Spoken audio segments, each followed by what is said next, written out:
Well, away from that, I'd like to move on to, we're still talking about the president's assistants, and one of them is the president's assistant for economic affairs, and that is Mr. Jito Kayumba. I believe you, as State House, are very familiar with the current discussion around him, and it's got to do with his credentials, and it borders quite largely on the integrity that such a position holds, the integrity of the presidency. And just to put it in context for some that might not know, is that the consistent discussion at the moment is a wrong declaration that he served on the board of the Bank of Zambia.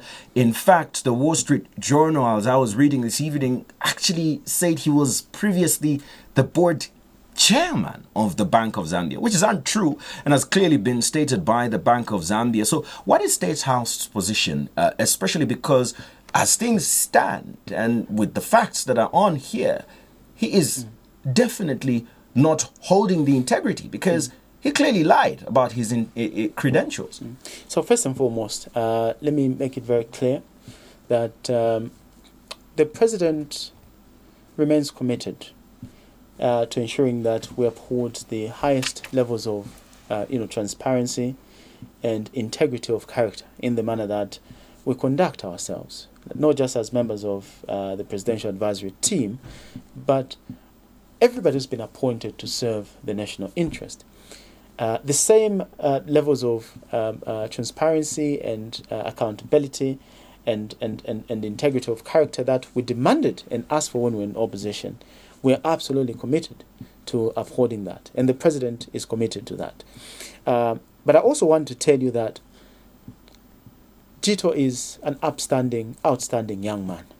He is diligent in the way that he does his job. He has the ability to do his job, and the president retains the fullest confidence in Jito's ability to do his job. Even if there's this scandal. And I think you have to recognize if there is any other information that is there which I don't know about.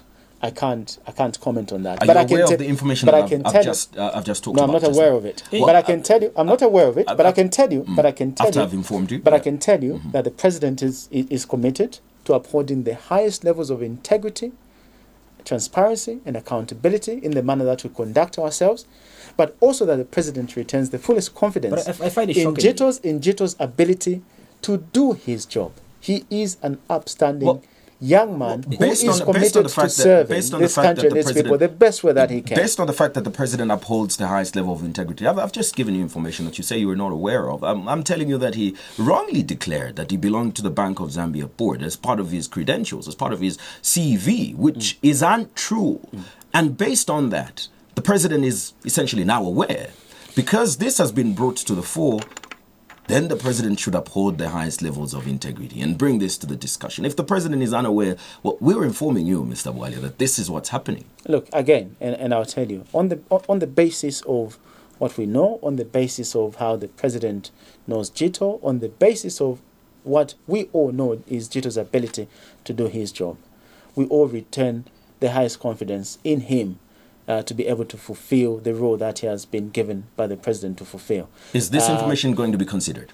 And again, look, I'm not qualified to make a judgment on the credibility of that information.